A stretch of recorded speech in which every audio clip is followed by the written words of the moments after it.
Welcome to Season 3 of Necessary Conversations. I'm your host, Saleem. I appreciate all y'all support. Don't forget to comment, like, subscribe, share. Enjoy the episode. Thank you for watching. Welcome back to Necessary Conversations. I'm your host, Saleem. I got my guy, Cenai Collins. Yes, sir. Appreciate you for having me. Man, nah, for sure. Like, we had to get this done. 100%. You get what I'm saying? Like, we came in together as far as class. We graduated undergrad. Sir. I'm back, still doing school. Me, not so much. you doing your thing with your podcast as well. So a couple weeks ago. Yeah, so that's coming out next week. After it comes out. Okay, yeah. So I think next week is the first episode of season 3 because you're the second episode of season 3. Yeah, so yours gonna come out like directly right after. Yeah, so man, I appreciate you coming on though. Like, first thing I want to ask you is though, like, I know you into the music thing. Like, how did that start for you? Like, I mean, you see all like Kanye West, the beat maker. I know you make a lot of beats. I know you think you rap as well a little bit. So how did that start for you? Yeah, so simple answer, my dad. My dad was producing from as long as I can remember. Yeah. My dad, he went to UMass, and then he lived down in Springfield for a little while. So during that time of me growing up, it was always, every time I at his crib, it's beats. That was it. Like beats and, showing me different music, teaching me little things as I was young and then getting older. And then I'd say during COVID, like right before I came to school, I had nothing else to do, and I had all the facilities I needed to start producing, and I just took off from there. Like I obviously when I started, it wasn't great, but after maybe a year or two of like really locking in and learning everything I can, like learning about different plugins, learning how to mix, learning how to make my own drum patterns, learning how to, maybe finesse a loop and turn it into my own, like learn all those things in about a year or two really turned my music up to another level. I always was interested and fascinated with the whole like producing thing, only because like you hear what's the proper word for it, when they sample when somebody samples another song, it's like I didn't even know that was and the craziest thing for me with music is like if I hear a song and then somebody sample it and then I hear the old version, like the original, I'll be like, oh, this is where this came from. Like, so how does that work for you, like sampling? Like as a producer, do you sit there and be like, yo, song from the 70s won't sound bad if I make it sound like this? Like, how does that work? So it's crazy. It can be as simple as that, and it can be as simple as I'm walking down the hallway and somebody played a Instagram clip, and I'm like, yo, what was that? Yeah. And then I'll try to find that clip or ask them what it was. I'll put it into like, my audio workstation. Everybody has a digital audio workstation. I use Machine. Not a lot of people are familiar with it, but it's like a Fruity Loops, kind of like GarageBand, like those types of things. So it could be simple as taking that, flipping it, maybe changing a tune a little bit or speeding it up, slowing it down, and then once you find that rhythm, for me it's a little different just because I find samples in a whole bunch of different ways. Like sometimes I'll just take a loop and use that. Sometimes I'll, hear a clip of a song. Like I remember last Thanksgiving I was going to Indianapolis and I was walking by one of those restaurants and it was playing some song from like the 40s and I heard like a 3-second loop in there and I stood under it and I recorded it so I could get the Shazam. And I went home. When I got home, I looped it, I flipped it, I chopped it up, turned it into a fire song. I got to drop that at some point, but I probably can't because of copyright and stuff like that. But so it really depends on, who you are, because if you put me, just for, example sake, me, my dad, let's say Kanye, and there's a producer named Arab Music. If you put the 4 of us in a room, we're all going to hear different things. What's a sample, for sure. And I think, it goes to how subjective music is overall. For sure. But when it comes to the chopping and the sampling, like it's really, it really depends on the person. You mentioned like if you put you, your dad, Arab, Kanye in a room, everybody's going to sound different. Yeah. Obviously, you said you got your music situation from your dad, but is there any other producer that you look at and be like, I kind of study him a little bit. Probably, obviously, Kanye, but is there any other producer that you look at him like, I kind of study him, kind of got my mannerisms from him and stuff like that? Yeah, so the 3 of them, for sure, my dad, Arab, Kanye. I try to, the uniqueness in my beats, I try to model after Ye, my drum patterns. Arab's really known for his drum patterns, so I try to do that with him. And then my dad's, he's the sound effects, the mix and everything like that. So I try to, emulate bits and pieces of all of that into mine. And then I also say probably more of a mainstream route, like a Metro, maybe even like a Tay Keith, like guys like that. I try to, because I like to say I'm able to produce all types of music, all types of genres. I mean, I do primarily hip-hop and all the subgenres of hip-hop, but I feel like when it comes to like those more trap beats that I make, it's definitely Tay Keith, Metro, and then when I'm going like my full-on style, it's a little bit of everybody. Yeah. Have you ever seen that $1 Million Worth of Game clip with Metro? When he sat there, he made a beat in like 5-10 minutes. For real? Yeah, it was crazy because that's why I asked you about the sampling thing because he had a bunch of records around. He just looked through, found one, then he mixed it up, and then it was crazy. Yeah. So like the whole music thing, just sampling always was like just crazy to me. But obviously you started making beats. When did you get comfortable? Actually you yourself like actually singing or rapping on the beat yourself? So I don't really like rap or anything like that unless I'm just like messing around or whatever. So sometimes I'll just like freestyle with my boys or whatever. But it's nothing. I'll never actually put anything that I like rap. Nah, probably not. Why not? Because I'm not a good writer. So and if I'm making music, I'd be the type of artist where I want like substance in my writing stuff. But I'm a good writer in terms of like an academic setting. But I wouldn't be able to sit there and write like a song and it be fire. You know what I mean? So I've definitely just gonna stay on the producer side. But I've definitely dipped in the freestyling a little bit for sure. You gotta drop one. Maybe we'll see. We'll see what happens. You don't think you have one that just like this don't sound? You're everybody who's in any space of there that they love, they're always hard on themselves about it. So you probably look at it like it's not good. Yeah. But in reality, it's like is it not? It's not that bad. Yeah. I guess it kind of depends. I will say there are a couple of freestyles that I've done just randomly, like not even playing, just off the top of the head, like over the last 4 or 5 years that really, really hit. But I wouldn't be able to like replicate it because it was like in the moment. Yeah. Mm-hmm. So I've definitely had a couple of those though. I always hear artists talk about like you hear the stories like this song I thought was not going to be good at all, and it's one of their biggest songs. Do you have any of those where it's like? I thought it was going to be this song that's the hit, but it's really this, and I'm like, why is this that? I have more than I can count. Yeah. I've been dropping projects since 2021, and there were many. I can't think of. Actually, you know what? I have a project called "Gone for the Summer" that I dropped April 2022 or May 2022 rather. Yeah. And there were about 3 or 4 songs on there where I'm like, these are gonna blow, and they're the least popular ones on there. And it's the ones that I kind of put together in like 10, 15 minutes just off a regular loop that are more popular than the ones I thought were going to blow up. That it happens in that scenario. And then I want to say I have another project. It's probably Melodic Days. Yeah, it is Melodic Days. I also dropped that in March 2022. I was on a crazy run just dropping stuff. Yeah. It was at the time that I like had the concussion, so I wasn't really doing anything but like thinking about the music. So once it was time, like I was ready to go. But Melodic Days, there were a couple others where I was like, these are going to be the ones, and it was the direct opposite again. So it was like, I have a song called Falling, which I didn't expect to be. It's the intro. It's the intro track, and mad people love that track. And it was the most streamed one for like the first 2 months after I released Melodic Days. And I thought it was going to be, this one or that one, but it was Falling, the number one track. And I didn't even design it to be like it's like a minute just to, set the tone for the rest of the project. Yeah. And that's one of the most popular ones that I have. How does that make you feel as an artist? I mean, is it like, all right, at least some of them is popular, or is it like, dang, why is this one not popular, but the one I maybe didn't put as much effort on is the most popular? How does that make you feel as an artist? I mean, honestly, so for me, it's a little bit harder for me just to like accept it because a lot of times with my intro tracks, it's more just whatever default loop I found. Because I'm like, okay, this fits the vibe for the rest of the project where I actually did put in, a day to a month even on this one song.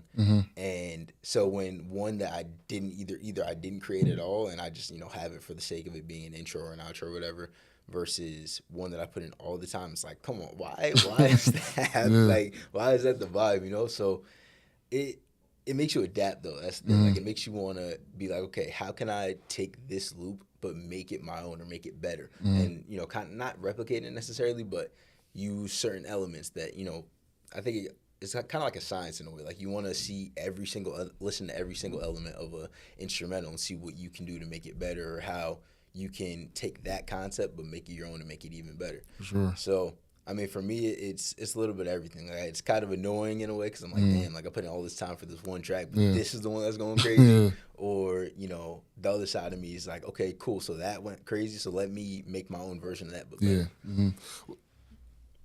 Does it affect you in the studio in a way of like, all right, let me not put as much effort into this one because it's going, or does it make you even go harder? Like, nah, I gotta. For me, I go harder for sure because I think a lot of my not current, but like just overall since I've been doing producing like officially, it's been knowing where I'm at because the Western Mass music scene has had these peaks and lows forever. Like it's been like that for years, and there's a right now there's a really good pulse in Western Mass of producers, DJs, artists who are actively looking to work with one another. So I'm sitting here in these like chats with these producers and stuff and hearing their stuff, and it's making me be like, damn, I need to be better because they're going crazy. And it's like I know a lot of them are doing everything by hand, and that's not necessarily how all my beats operate. Like I have some where I did everything, but not as many as a lot of these other producers and artists. So it helps me refrain from using more loops and just taking like. So, for example, there's a thing you can do called, break down the stems. You break down the stems, turn it into a MIDI. So, a lot of what I've been doing is taking these original loops, chopping them up, breaking down the stems, changing it like completely, making it my own thing. So, it makes me more creative in a way. Okay. It makes me want to be more creative. You talk about the Western Mass music scene. Is there anybody that you want to work with? Like, I want to really work with this artist. It'd be dope if I could make a track with Austin Fair, Saleem. Yeah. He has this one song called Carousel that, ever since that day he came in to talk to us in that class, I was bumping that song. It's been like 2 years now. That song is so crazy, and I have beats like that, so I know he'd be able to flow over some of my beats. Yeah. He's definitely the first one that pops into mind. I definitely want to work a little bit more with, there's a guy from Amherst named Shmoo. Neil the Wise, he's on my podcast. Today actually, that episode dropped today. Those two. There's a few others that I definitely want to work more with. I've worked with Shmoo and Neil before, but it's just one song that was on my project that came out last year called Sunset Falls. Really dope project. But yeah, I definitely want to get more, just, with everybody. Honestly, anybody's doing music. Have you ever threw the alley hoop to Austin? I have not. Nah. He after that day he came to the class, he followed the beat page and everything, but I didn't think my beats were at a place at the time where I could be like, yo, you can hop on this and be fire. So I didn't, do anything yet, but I think after I'm getting ready to drop another instrumental tape called Joseph 2. It's a follow-up to my first full-length tape in 2021. So I think after I get this out, I'm going to refocus to making beats strictly for collaborations, and I'm going to probably send them a pack or two. How do you come up with the names for your projects, even your songs? Because, like you said, they're really mostly instrumental. So how are you able to come up with the names? Because I know, like, you obviously create content, podcasts. I'm sure you had to sit down and really think of a name for the podcast. Sure. I had to do the same for this. You were there when I came up with it, so the logo and everything. You feel me? So how do you come up with the names and for the albums as well as the song? Yeah, so I'm not gonna lie. I really don't come up with the names for the songs until like I'm submitting it to the distribution. Like really? They'll be, for the most part, like a lot of times something will hit my head, but most times it's labeled as like the date, or the way the machine save as works is it'll just say scene 001, because I do all my music in one scene rather than making multiple. And so it'll just save as whatever the date is, scene 001. I just have to figure out what the song is. I'll listen to it maybe 4 or 5 times. Then right when I'm getting ready to distribute it, I'm like, okay, I need to figure something out. Yeah. And a lot of times something will just pop up, or I'll see something and name it that. Like, I had a song called, like, what was it called?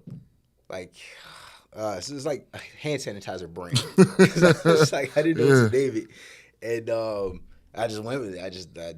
And then sometimes it's just a letter. Like, I have a song called X. Yeah. Like, I have, sometimes it's random. Other times whatever I'm feeling from the song is what ends up being the name. In terms of albums, though, that usually comes with whatever type of vibe. Because I like to think ahead before I'm even like creating the album. So, for example, with Melodic Days, I knew the vibe of that was going to be like this dream. Like, I had the concept of it like a dreamlike state. Like, the listeners in that first song, Falling, going back to that, it's like they're falling into this dreamlike state. And then from songs 2 to 12, or 2 to 11 rather, they're in this dream where they're at one point it's high energy, one point it's calm, the next point is really calm, then it's like just kind of ups and downs. But it's all based on whatever vibe I'm feeling for, that project. So with Joseph, that one was more like, this is my first long tape, so let me show people who I am. I'm here. Like, the album cover is a picture of me as a baby, and that's like the concept of the Joseph, projects. And then I have another set of projects. They're small EPs called Souls of Dreamers.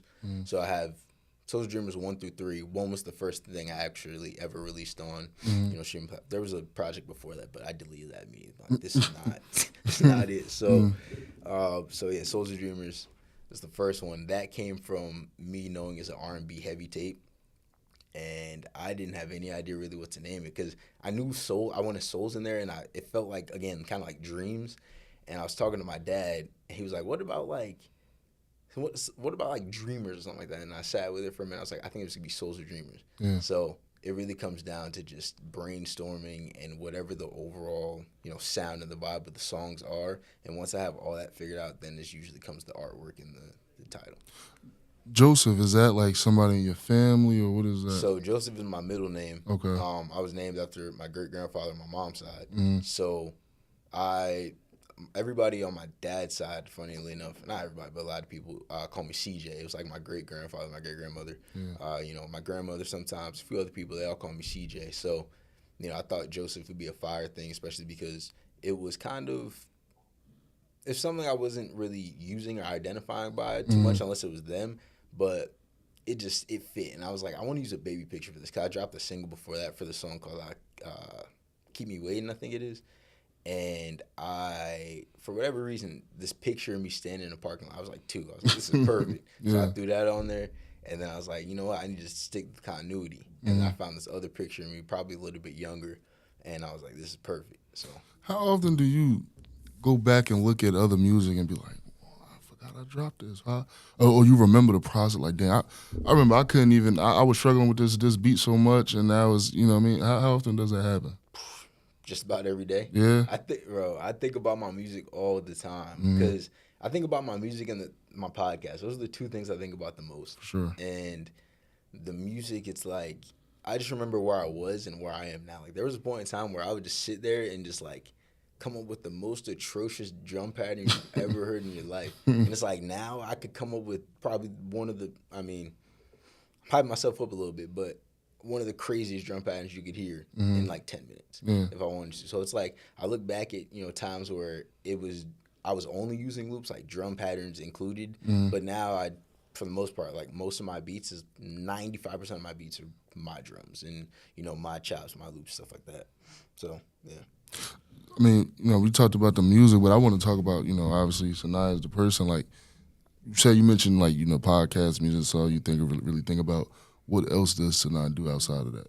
Yeah, so outside of the music, as you said, I was a student last year. Went to AIC and went to Bridgewater for a year. Came back to AIC. That's a story we can get into a little bit later. Yeah, for sure. Yeah, so outside of that, I work at an elementary school. I've been there since high school.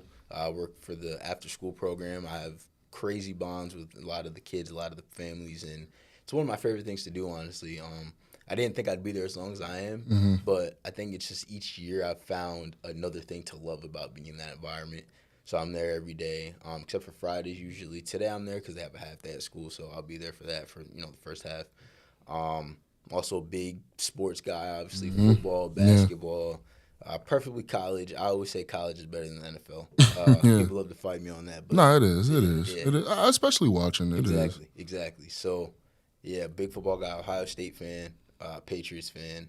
The Ohio State your football team? Yeah. Why not Boston College? Why not UMass? I mean, I like UMass. I gotta like UMass. Both my parents went to UMass. I had a cousin that went to UMass. So I gotta like them by default. But yeah, Ohio State's like that's the upper echelon. I got somebody that I played in high school with. For real? Yeah, Davidson, number 1. Oh yeah. He's nice. Yeah. Yeah.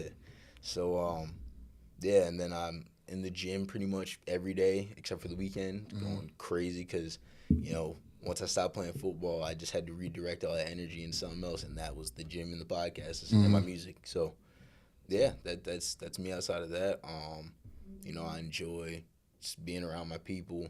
I enjoy my free time. I enjoy being by myself because I think a lot of my creative genius comes when I'm kind of sitting by myself and just not really doing anything. I'm on the video games all the time, college football. For sure. Football right now, go crazy with that. For sure. Yeah, I'm trying to think what else. What else is there about me?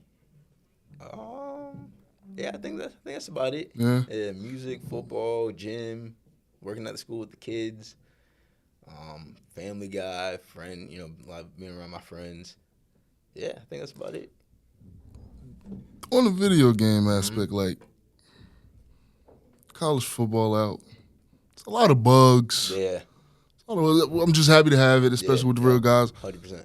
Do you still favorite NCAA 14 as of right now? Just as far as a lack of, like for example, do you play Dynasty? Yeah, yeah, yeah. Just something simple as the formation subs, bro. Yeah, the formation Like no formation subs hurts me. Yeah. I think Or having to back out to the main menu just to use the free practice. right Like, makes no sense, and it's crazy because when you actually look at it, because I have two, I have a offline dynasty with UMass and Cincinnati, and then I have an online one with a created team. yeah, And I noticed on the online one, that's the only place I can't do free practice, but on the offline one, I can do free practice with both of them. Really? Yeah, but I think bugs aside, and I'm giving them the benefit of the doubt because it's the first game in mad long, and there's all these things that they probably had to actually get in first, and then make sure that weren't in the game because like NIL and stuff like that. So I'm gonna give them the benefit of the doubt with some of the bugs and stuff, but I definitely do think that the overall presentation of this one is a lot better. Yeah, for sure. Yeah, because it's been, so many years and stuff. It's a whole new console, whole new generation. I mean, 14 is goated. Everybody, we played 14 for so long, bro. Especially when they dropped revamp too. Like that was crazy. Yeah, that was big. Yeah, that was big. Yeah. One of the things I wish I'll add on NCAA 14, I don't know if you experienced it, but on 14, like when you use the left stick or the right stick, you push it back, they stop at a dime. Yep. They don't have that in 25. Like 25, you do that, it's like a weird, like slow, like I don't know, it's weird. Yeah, and it has that warp animation. Yeah. It's annoying. It's a little weird, and I don't like how much I could drop picks on there. Agreed. I don't like that. It's college football. They catch your picks at a rapid rate. They be going crazy on there. Yeah. Wow. I like, but you talk about like the whole creative side of just like when you're alone time, like that's probably what you think about, the most. I know for me, like sometimes I'm just laying there at night, 2, 3 in the morning. I'm just laying there looking at the ceiling. I'm like, wow, this is something I could do. Like, does that happen to you often? Like, you just sitting there laying down trying to go to sleep, and the idea pop up. Now you got to, like, write it down or execute it. Yeah, so a lot of my ideas kind of come up in the most random times. Like, especially when it comes to the music, I'll hear, like, a random loop in my head. I'm like, I need to go.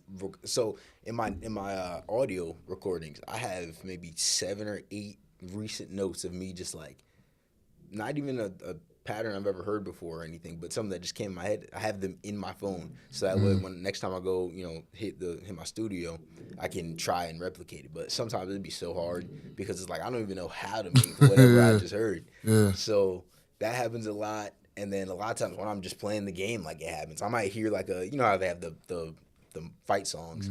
A lot of times I might hear something in the fight song, like I should record that, flip it, and try to turn it into something. Because a lot of, like on TikTok right now, social media in general, a lot of producers, that's what they're doing. They're taking like these fight songs or like WWE theme songs and just completely remixing them, and they're going viral. So I'm like, if I do something like that, because one thing I really want to do is get more in tune, with my social media, with my beat pages specifically, because I've been putting everything into the podcast right now, but with my beat page on Instagram, TikTok and stuff, just creating more random stuff and just seeing, what happens.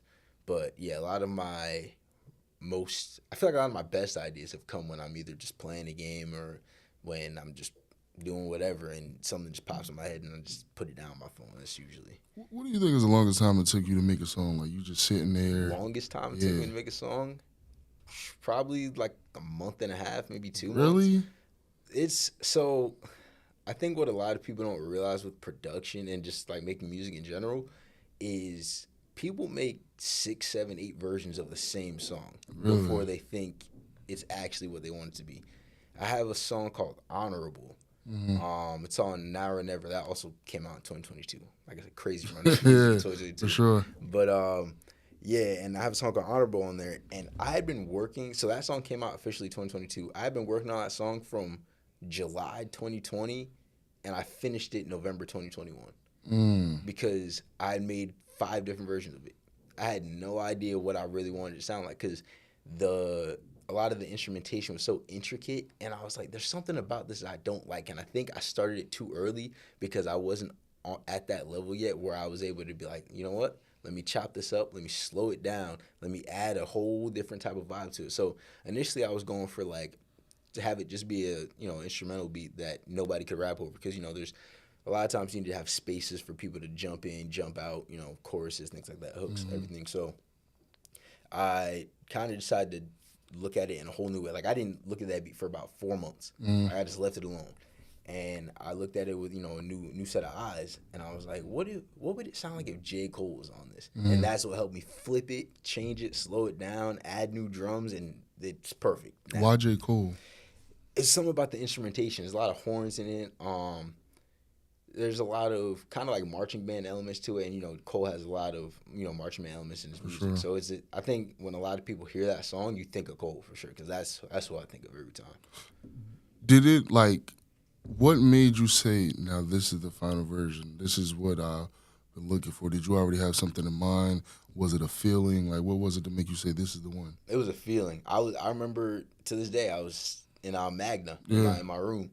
And as soon as it was done, I hadn't been making edits, so I hadn't listened to it in full. And when I knew it was done in terms of the edits, I remember I restarted it, and I just hit play, and I just sat back, and I was sitting there rocking. I was like, yo, this is crazy. And that's what I knew it was done.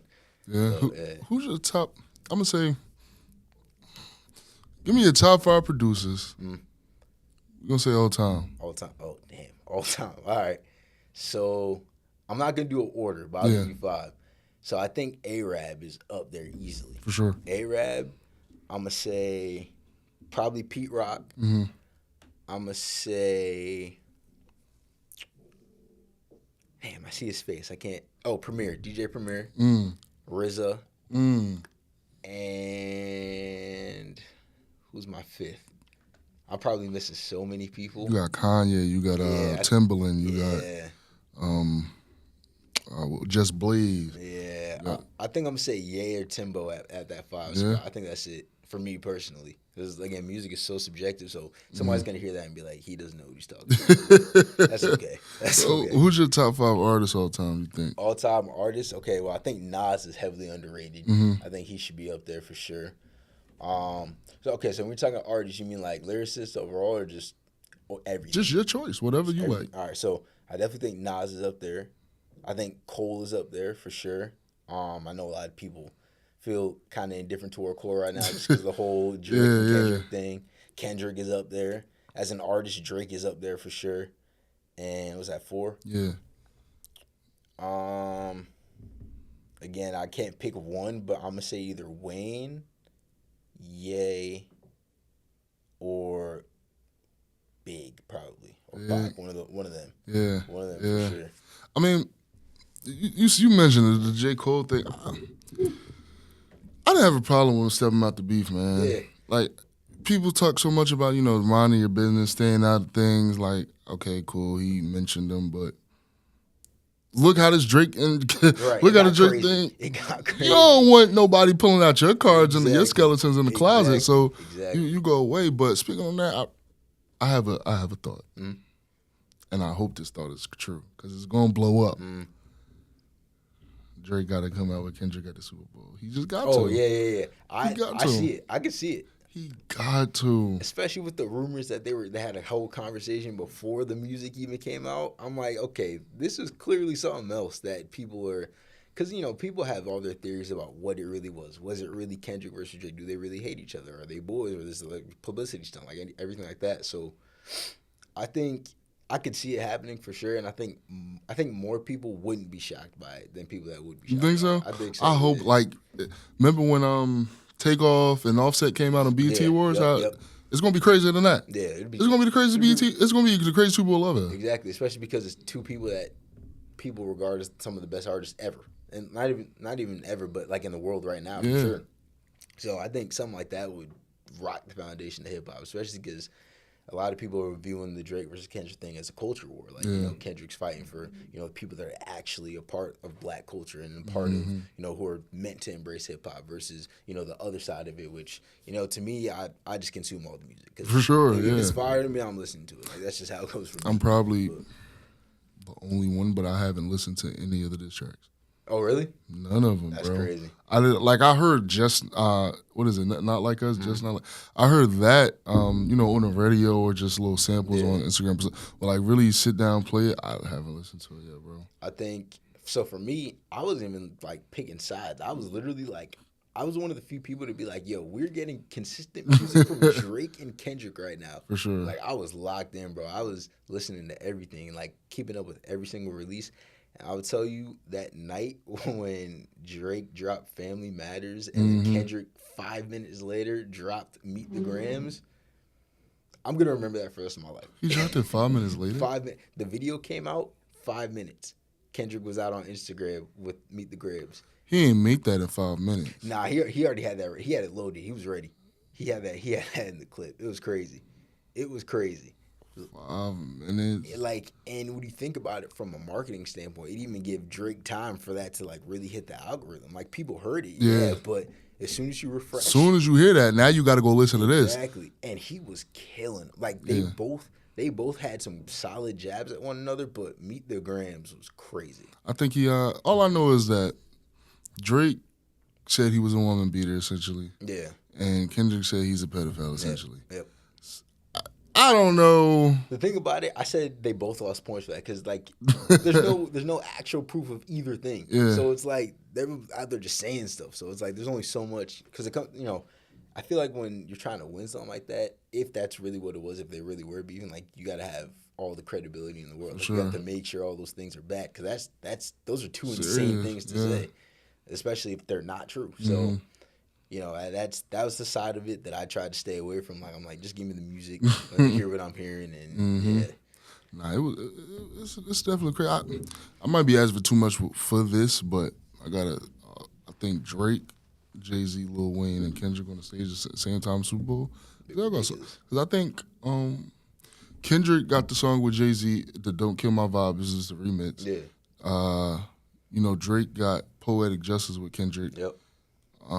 Probably some more, and then Lil Wayne, Mona Lisa, but it's also Lil Wayne City, and he didn't get picked. I don't know, but if they could all get on stage at the same time, it'd be ridiculous, bro. That'd be lit. That'd be the best Super Bowl of all time 100%. as far as halftime. Now, it could really be the best Super Bowl if my Saints find a way to get there. Yeah, y'all look crazy to start. Which is a crazy contrast to what we talked about on my episode.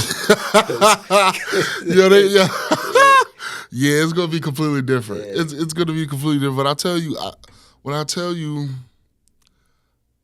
it was the OC. Yeah, he blinded my vision, man. Yeah. Like you didn't know what you was doing. Sean Payton carried you, right? And now you got the call to play. Now you're back riding this coattail in Denver again, right. Look at them. They're just yeah. I mean, bro. But that OC is serious. Yeah.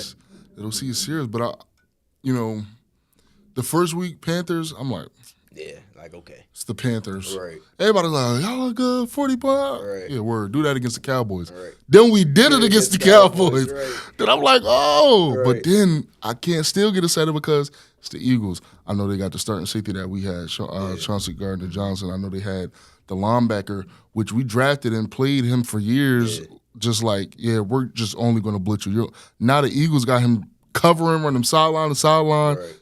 They both have vengeances against us. Then Dennis Allen calls man on third down, and the tight end just runs for 1 billion yards. Cool.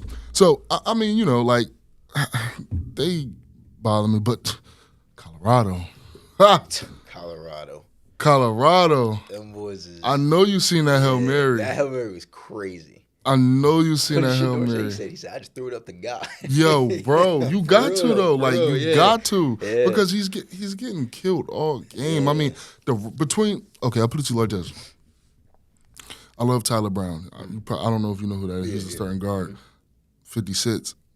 He's a nice guy. I seen him get killed on too many rim plays, bro. Like, God, Lee, bro. They get pushed back like 3 yards. But Jordan Seaton's great. Yeah, he's nice. He doesn't cause any problems. Yeah, everybody. the guy, who did they first, when camp first started, it was Khalil Benson, 67. You were good at Indiana from what I've seen. Yeah. You come over here, you getting beat, you all slow. Right. You got to take that big thing from behind your neck, man. It's making you slow. Right. And then they put him in a left guard, and then I think they started Tyler Brown at right tackle at first. Tyler's not a tackle. He played tackle at Jackson State, but he's not a tackle here. Yeah. At the D1 level, you're not you a gotta tackle. switch it up. Yeah. Then you get Phillip Houston there. I feel like he's from FIU, I want to say. Maybe JUCO. But then he get there, and then he does great first game against Colorado State. Right. It's Colorado State. Then we come back, I think, did we play Nebraska first? Did we play Nebraska, then Colorado State? Yeah, so then the Colorado State was 2. So then the next game was Baylor, I believe. So Baylor, you look terrible, bro. We got to take you out. Then we put Khalil Benson back at he's getting just beat. And we put Justin Mayers in finally. Yeah. Justin Mayers good. I never saw him as a problem. That center, that young center, get him out and send him home. Yeah. He's killing me. The thing about it, too, is like, it's kind of hard because you want success now, but in the same way, like, he's going to learn from that, or he might, hopefully he learns. That's what I say. Hopefully he learns from that, and then he turns up in the future. Because he's, what is he, freshman? Yeah, sophomore. Yeah, so he got at least 2 more years. You don't have to, bro. Shador is a Shador's Shador is a top 3 quarterback. Yeah. No, let me put Shador to me is the best quarterback in the college football. Yeah, okay. He's a top 3 pick in this year's draft. I see it. You're not gonna. How many teams got a top 3 quarterback? How many teams college football ever get a top 3 quarterback experience on? Right. Yeah. How many? And then Travis, that's a top 3 pick too. Unreal. How many people get a Travis? Right. You don't get a Travis. Right. We never see the Travis. We've seen Rod. We've seen Dion. We've seen Charles Woodson. We've seen all these guys plays both sides, but not at playing 100 snaps a game both sides. We've never seen it. Right. You're not gonna get that again. Yep. So regardless if I feel if Dion stays or this rebuild, we're trying to do whatever, bro, we're not going to get a Shador again. Yeah. We're not going to get a Travis again. Right. We're not going to get a fast guy like Jimmy Horn again. Jimmy Horn is ridiculous, too. We got to win now. And this O-line is not letting it happen, and it's killing me every game. I hope UCF Saturday, boy, tomorrow. Listen. I feel like the thing about Colorado, the rest of their schedule, they're all winnable games. They are. This year and last year, every game was winnable. Yeah. If the O-line played good. Yeah. That's the thing. The teams that they're playing, except for I want to say Cincinnati, really don't have insane D lines either. So it's really going to show like. And another thing that kills me, and people say you can't say that or that doesn't matter. It matters. Everybody plays their hardest against us. Yeah. It's like you said, it's everybody's Super Bowl. And nobody wants to believe it. Like, everybody plays hard against us, bro. Every week, too. That's the funniest part about it. Like, the people in the comment sections and the teams themselves. Like, my biggest thing is with Colorado State. Because, they were talking crazy. I don't know if you saw that clip. Yeah. Ridiculous. What Shador said, you can't with me. Right. And it's like the clip, like the week before, leading up to the game, doing the preview, they're like, oh, yeah, at the end of the day, it's not prime on the field. I was like, all right. I'm like, they beat you last year. Like, why would you go out there and say that? Right. And then they try to say that quarterback sits on a K. Stop it. I don't believe that. I don't believe it. There's no way. I don't believe it. I'm like, he looked good last year, but not 600K. Yeah. But against us, he looked like he was just he was doing whatever. He didn't know what he was doing. Mm-hmm. He didn't like he didn't come out there ready to play. Right. He didn't come out there ready to play, and I think that's the last time we got to play him to 2028. So whether he goes to NFL or not, he got to live the rest of his life knowing he never beat Shador. Right. That's tough. That's the fun. And then he was like, "Yeah, keep talking, buddy." I'm like, the only one that was talking was you. Like nobody said a word, bro. Nobody was even worried about this game. It's like after, Shador said we got to say because he just beat you. So of course, on your home field too. So it's a whole other story there. They went on there talking about, we should have murdered them. Yeah, it's like okay. And they were like, they saw the spread. It was like 10.5. I'm like, because y'all both were bad the year before. Like y'all both 3-9 football teams. Why of course. would you go on TV and say you should have murdered them? Why? Why would you mention the spread? Now the NCAA gonna come after you. Why are you looking at spreads? You're not supposed to be bad. Right. It's a whole other. Now he's not gonna be playing this game. It don't matter. But we talk about football. Obviously, you play football here. Yeah. What was the first age you started playing football? 8 or 9. I think I was 8. Yeah, I was 8. It was third grade. So I was 8. First year ever playing, it was kind of like it was new, obviously, because I wasn't used to that level. Like obviously, I played like basketball and soccer, like at the super, the lowest level at that point. But once I started playing football, like it felt different, and I always wanted to play college football too. Like probably even before I started actually playing. The thing I had to get adjusted to quick was the conditioning, obviously. But yeah, aside from that, everything else just felt natural, normal. And then I played from then all the way up until my junior year of college. Yeah. What was the first position you ever played in football? I played guard. Yeah. I played guard. I wore number 64. And because I was trying to get as close to 66 as possible because my dad wore 66. And I was like, that's what I'm going to wear. So I tried to wear that throughout all of my youth. And then once I got to high school, I was like, I want to wear 54. And that became my number. So, yeah, I played guard. And then the next year, I played guard, tackle, D tackle. And I was playing both ways because it was small. We had like 13 guys on our team. Like because football in Amherst is always small. It's to the point now where they collab or co-op with Belchertown, which is 15, 20 minutes away from Amherst, and they co-op to create a team. So like half of their games are played at home games are played at Belchertown. The other half are played in Amherst at our high school. And then half of their practices are in Belchertown, the other half are in Amherst. So it's crazy. Like, it's always been small, but it's probably smaller for just Amherst than it's ever been right now. Why? Just not a lot of people want to play football in Amherst, which is why it's such a small group of guys, like in Western Mass, period, that, like, go and play college football. Like, I want to say outside of my class in high school, there was maybe 8 guys in the 6 or 7 years before that really went to go play college football and like played all the way through or almost played all the way through, like without quitting basically. Like my class, it was most of our offense and defense that went to go play college football. But the year before, I think maybe 2 guys went and didn't finish. The year before, I think 4 or 5 guys didn't finish, like all quit on their own accord. And my class, it was different with my class because we went all the way to the state championship. Like we knew for a while that we were going to be as good as we were. Yeah, high school was probably the best point of my playing career overall, just because I didn't get to have the career I wanted in college. I guess we'll get into it in a second. But, obviously playing in that youth period was good because I was playing both ways. Like, I was bigger than everybody else for the most part, better than most of the other guys. So, yeah, that was – growing up, I definitely knew I was going to end up where I was. Playing college football, it's just only, a matter of time and stuff.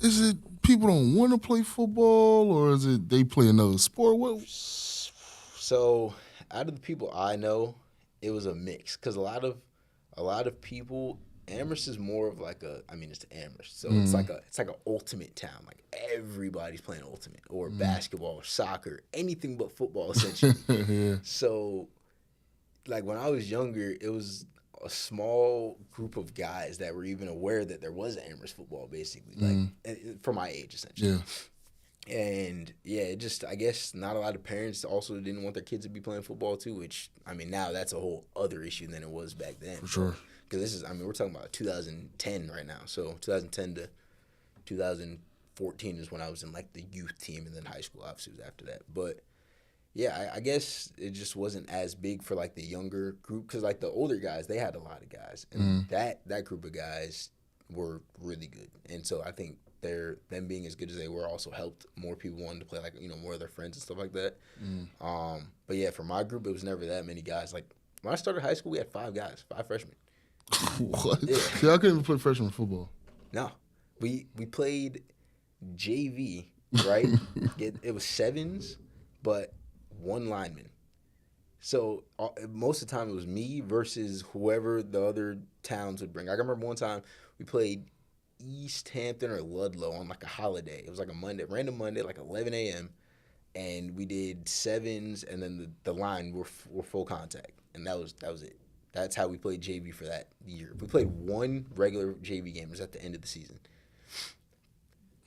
Was the other towns having the same problem, or was it just like, okay, we have no choice because you guys are? So, Amherst in general is pretty small for a high school, and it's why, like so Amherst is Division 5, or they were Division 5, but it's because they realigned it based on school size. So before Amherst was Division 2, I think, or 3, so we were playing Centrals and all those schools. Yeah. And at the time, like when I was a senior, we should have been playing those schools because we would have been able to compete. But we only played them in sevens or in scrimmages. But back to my freshman year, it was more that the other schools were just sending guys to match what we had. I think some of them had like lineman issues in terms of not having younger linemen, but it was mostly us like having the talent issues. Man, that's crazy. I ain't gonna lie though. Playing 7-on-7 in the game is not bad. You don't gotta hurt as much. You could just make crazy plays and. It was weird though, because it was like the one lineman was the center, and then we just had to sit there and pass block. It was like it's two of us. Like what are we? What are we gonna do? Really? Yeah. It was. I mean, if you get beat at that point, it's just you. Bad. Yeah, it's just you. Exactly. It's just you. Exactly. No, that's crazy. I never really heard of that before. It was weird, bro. But after crazy. That, and it's because the Amherst football team hadn't been good since 2000. Before, so. From 2000 or 1999, right? They won the state championship, and all the years after that, they either got to the quarterfinal in the playoffs or were just terrible. And the 4 years leading up to that, they won 4 games.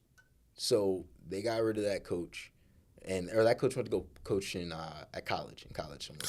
How? Because he's a good position coach. Okay. But, yeah. So they had him, doing that. And then they brought in my coach. And obviously with the seniors that were used to this last guy, like it was weird. It was hard for them to respect him and, take him seriously. But for us, it was like, okay, this is a brand new start. We're freshmen. Like this is somebody we can grow with. So after the seniors left and we went that their last year, we went 4-4, I think, or something like that. And we were co-champions because when they, switched up the alignment and stuff like that. So we tied with whoever the other school was. And after that next year, because people saw we were winning, we got a whole influx of people trying to play. Because then Granby, which is a town over from us, they got the co-op for Amherst. So kids from Granby and just kids that never played football before all wanted to play because we were winning. So we got more people, and then we started winning a little bit more. We finished 6-4. Then the next year, those guys graduated, but now it's us. We're the juniors and the seniors. I was a captain. Our quarterback was a captain. Our running back was a captain. And then we had a sophomore that was captain, I think. Or actually, senior receiver that was a captain. So then they see that we're the guys. More people are coming. 7-3. The next year, 11-1. State championship. So it's like each year we got better. More people obviously wanted to start playing, be a part of that, be a part of the camaraderie and stuff like that. So I think it was just a matter of the culture changing for sure, and then other people seeing who was representing the team, which was it was different before. How were they able to build off of you guys' class and kind of, Nah. Shout out to Everest High School and everybody over there. Love y'all. But no. We went 11-1. Next year there was the COVID year, and it was weird that they had I think they had maybe 4 games. They won one of them. The next year I think they won 2 games. The next year they went back to winning 1, and then they got a brand new coach staff. Now they're on the up, which is good. I think they're above 500 right now. I'm not actually sure, but they went into the season ranked number 8 for Western Mass, so they're bad. Out of how many? I think it's 20. Oh, it's not bad. Yeah. It's not bad. Yeah. It's not bad. So it's they're in a better place now than they were. The head coach now is actually the coach we played against in the Western Mass Championship. He was their offensive coordinator at the time. So, yeah, I know a lot of the guys that were freshmen when I was a senior. They all liked him. All liked playing for him in those last couple of years. So. How was your recruiting? Like, how did that work for you? I think you were COVID, right, during COVID? Yeah. So how did it work for you? Yeah, so recruiting was interesting because I started getting a lot of attention during junior year of high school. So this is 2019 here, spring 2019. That's when I started hitting the circuits and, getting invites to the specific camps. So I was hitting everything. I was going everywhere. Yeah. And it started with, I want to say, Mass Maritime, which is down by the, Cape. They were starting to follow me from camp to camp. And then Springfield College was following me camp to camp. And then there was a circuit in Connecticut at Wesleyan that I went to. And that's where I met Stonehill. That's where I met AIC coach for the first time. That's where I met, I think, WestCon, those types of schools in the area, but D2, D3. And So because of that, and because I was showing my face everywhere, like, these coaches were knowing me. Obviously, you know how it goes. Yeah. And it was good because that's exactly what I wanted, and I figured it was going to be primarily D3s, D2s, but the FC. So I had an Albany PW on the table, and I had a UMass PW on the table, but both of those came in the heat of COVID. So I couldn't. It's funny. I was doing the UMass visit the day they decided they were canceling football that season. They're not doing like a full on football season that year because I think a week later was when all the shutdowns happened. Sure. And I never got to visit Albany because they were already it was New York, so they're already in the heat of it. So yeah, it was kind of hard with COVID because I wanted to visit more places and I wanted to figure more things out. And I'm not gonna lie, like AIC wasn't in my top 5 at all. It's not in most people. Yeah, it was a matter of circumstance. Like I didn't have the grades to go where I wanted. I wanted to go to Stonehill originally. That was like my clear cut number 1, and then they cut off all communication because of my transcript of coming out of high school. But I was on my way there. Yeah, like it was almost like locked in. Except once they saw that final transcript, there was no way they would be able to get me in. But yeah, recruiting was fun. It was fun going around, and then I got to experience it again when I transferred from here. And it was basically all the same schools, honestly, and then a few more that were just way out of. I'm like, I'm not going to California for college football. Like, they get especially crazy. if it's not like if it's not UCLA or USC. Like if it's not a D1 school, I'm not going to California for college football. So I knew I was probably going to stay somewhere in the Northeast, relatively close, or like even down to like the DMV area because I got family and resources in both areas. So anywhere in that region, I was open to going to, but I felt most at home at Bridgewater State, which is how I ended up there. I should say the reason I transferred was I had gotten the first year of COVID, everything was kind of just out of whack. Yeah, for sure. It was just crazy. Yeah. And next year when everything was back to normal, when I started to feel like I was getting my groove a little bit, I had gotten a concussion that kept me out the whole season, which is unheard of usually. But I'm like, and it's not like. And the coaches thought you was just lying. Coaches thought I was lying. It's like, bro, I'm sitting here with the trainers every day with my head feeling like it's about to fall out of my skull. Like, what do you mean? And it's like, when you have that type of, not rapport, but like resistance against you, it's hard to try to. It puts more stress on you, too. Exactly, because I'm like, I'm dealing with this. I feel terrible every single day. And I remember, like, I was trying to talk to the trainers so I can go see a neurologist. They're like, no, you'll be fine. You don't got to worry about it. Yeah, like, what? It's my brain. Right. Yeah. So all of that going on, I was like, I need a fresh start. So, everything was cool when I talked to Colzer and stuff about transferring. He understood where I was coming from. So, I was trying to figure out where I was going. I took from November to April to figure it out because there was a lot of schools on the table. I think there was a lot of, schools before, but also I think a lot of people saw potential in me from what I put out on my high school film and a little bit of practice from AIC. So I went everywhere again trying to figure out, what was best. Bridgewater, I felt most at home there, 2 hours away from home, 2 hours, 10 minutes, something like that. So I was like, it's not too far, not too bad. And it would be a brand new experience. And the same thing happened with concussions at Bridgewater. And I was sick, bro. I was sick. I was like, there's no way this is happening again in the same exact week in almost the same scenario. Like it was the third day at pads, I think, and we were doing ones. And I was just too high. And I took a helmet right into the one unprotected spot of the chin strap. And I was done. I was like, I tried to fight it for 2 days. I just kept practicing. But on that third day, my brain, like I felt it. I was like, there's no way I can do this. Yeah. And I went to the trainer and she looked at my eyes. She was like, yeah, you shouldn't be playing football anymore. It's crazy. Yeah. And I didn't know what to do. I just kind of sat with it for a little bit. And then I went back to my room because, until you just sit in the dark for a little bit. So I went back to my room, talked to my mom for called her, talked to her 20 minutes, 30 minutes, something like that. And then I was like, yeah, I think I got to come home. Then I drove back home a couple days later and did all my Bridgewater work online, stopped playing, and then I was like, it doesn't make sense to do online school for my last year and a half, so I came back to AIC. And that's that. That's that football story. Yeah. So, Was it any other school that could have got a chance to got you outside the portal? Was outside of Bridgewater State? Yeah, so. Did you look back at Stonehill or was.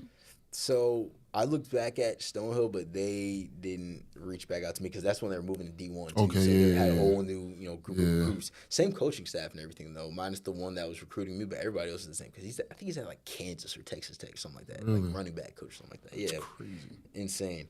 But Yeah, I reached out to them, but I didn't hear anything back. Like there were a lot of schools that like followed me when I entered the portal, but they didn't hit me up, and I didn't, hit That's them up. weird. Like, why I know, follow me? Like, I know. why follow me if The you're one not that gonna? comes to two that come to mind are SUNY Cortland and Clarion. Yeah. They both hit me, or they didn't hit me. They both followed me, and I was like, okay, that should be something to look out for. They should DM me. It Nothing, never happened. Nothing. Everybody else DM me except for them. I was like, okay, yeah. But Western New England was one I heavily considered coming. I'm already familiar with the Springfield area. That coaching staff really likes me. My head coach in high school was the linebackers coach there at the time. Three of my boys actually played there at the time.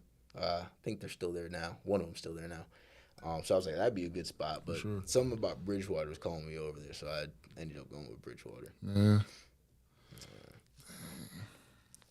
That's crazy. Did you ever like go to a doctor and figure out like what is the problem with all this? Or? So I went to my doctor and he thought that I was making the right decision overall. He didn't think I necessarily needed to see a neurologist unless things were getting worse from that point that I saw him.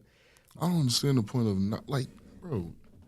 I gotta pay just send me to a neurologist. Yeah. Like, yo. He like gave me the recommendation for it, but I was like, I didn't want it to be like, I don't know. I just didn't feel like want I to did get it bad. necessarily. Yeah. Exactly. And so after the initial effects of feeling for 2-3 weeks, whatever it was, it started to get a little bit better, but I was still feeling it, obviously, because it was a repeated, same exact injury, same exact severity as the same year before. So dealing with that, like I kind of knew how to manage it a little bit better than the first time it happened.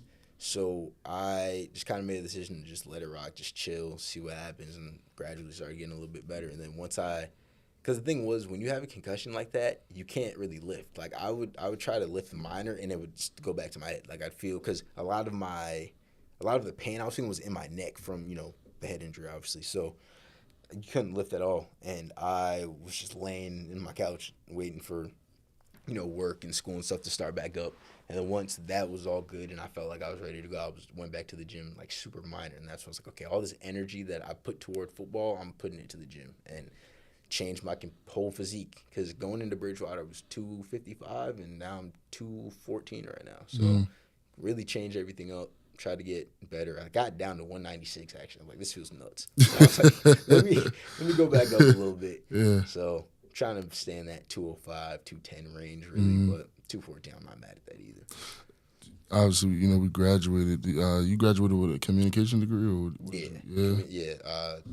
Bachelor's in arts, and then I have the minor in sociology too. So, what you want to? Obviously, you got a podcast, probably TV, but like, is there any specific place you want to take it? Any specific room you want to do this in? Yeah. So honestly, since I came up with the idea to start the podcast, it's been that. Like, all my chips, everything I've been putting into the podcast. Like, I've put in so much money, so much time, energy into the podcast. Like I said earlier, there's an episode coming out today. I filmed that episode almost a month ago. Bro. Yeah. Same thing, right? Bro, that's really how it go. People don't understand. Yeah. So I'm really just locked in with trying to make sure all my guests are there, because I lost way too much money for season 1 of people canceling on me and no showing and stuff like that. And I'm like, I wasn't smart enough, or not even I wasn't smart enough, I just wasn't thinking about it to put a cancellation fee on episodes. So I lost mad bread, because the room I use, I have to pay for it by the hour. Yeah. And I usually use it for an hour or two. So it's however much money it is. And I kept losing that. I was like, why? Because initially I planned for, I think, 12 episodes for season 1. I got 7. 6.5 really, because the seventh one was a best of episode where I was like, I'm desperate for another episode, so I just took the best moments from the previous ones and then put it into the 7th episode. It's like, you know what, that's the end of the season, but don't worry, like I have a plan for season 2. So I have 15 episodes scheduled or already done basically. So yours was, I think it's episode 5. So that's actually one of my favorite numbers too. Yeah, so it's perfect. It's perfect. So I got that one, and then there's 3 after you that I've already recorded that are going to be done.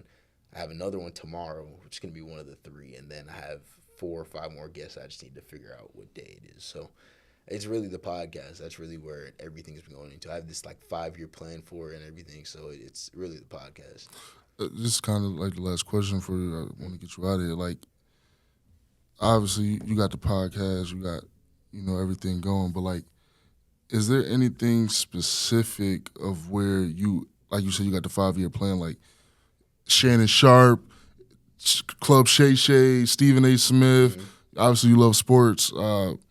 A 106, you love music, a 106 in Park type vibe, come back. Like, what is it for you that you want to get doing? Or is it just kind of own your own IP thing and stay with the podcast? So it's really just kind of like my own thing. Like, I want to take it in a new direction. Like, I don't want people to listen to my podcast or watch my podcast and think about somebody else's podcast. Because with mine, I'm trying to bring something brand new to every single. So kind of like what you're doing a little bit, but I want each episode to be so different from one another. The only thing that's the same episode to episode is the end, where I ask people what they're grateful for and what they do to keep their mental health cool. Like, aside from that, it's a completely different set of questions every single episode. And eventually, once it gets bigger, I'm gonna turn Always Undeniable into a brand itself. So you'll have Always Undeniable, but then you can have Always Undeniable streaming, Always Undeniable podcast, Always Undeniable music. Like 3 different streams where people can find, different outlets that, speak to them the most, or, tap in with all 3 if that's what people really want to do. But my plan for it is have different people head each one, like that know more than me, because you never want to be the smartest person in the room, especially when it comes to business and stuff like that. So people that are more experienced than me and know more than me, I want to head those, but I also have my face in all those too. So like a streaming episode, a certain stream, I could be on there producing, just, making a beat live or whatever, see what people are feeling. A streaming one, I could be on there playing with whoever, just playing college football, whatever. Just have guests on, but have, somebody else head each one of those things. But that's really the goal there. And yeah. What's the biggest thing you think you learned about yourself through this podcast thing? I'm better at it than I thought I was going to be. Yeah. I think, and I give a lot of the credit to New England Public Media. Shout out to my internship, Monty, Khalees, Tony, everybody there. I think being able to see them work on a podcast live every single day throughout that last semester at college made it so much easier for me to launch my podcast, and then for me to work on it weekly and make it as good as it possibly be. Obviously, there's always room for improvement. Sure. But I think I learned that I'm a lot better at it than I thought I was going to be initially. Yeah. Man, listen, just, keep going. Keep, it's a dope podcast. You know what I mean? I see what I thought about? I seen, when you dropped yours, or like the clips, I seen the whiteboard in the back. I'm like, that's crazy. We had the whiteboard in our background. It's crazy. But you killing it, man. Like, even, with Nipsey Hussle, like, all money in. Like, you putting the money in, renting out the spaces, the own equipment you bought for yourself, everything. So, just keep going, man. Appreciate you. For sure. You got any shout-outs for anybody? Shout out to the Always Undeniable podcast. Make sure y'all tap in with that. Most def. Tap in with Saleem's episode. Like I said earlier, it'll be the week before when this drops, I think. But that'll be out, so hop over there, watch our episode. Shout out to everybody that's been supporting me, taking care of me, helping me out with everything. I appreciate y'all. Eternally grateful for everybody. Sure. Necessary Conversation. I'm Saleem Messiah, and we out.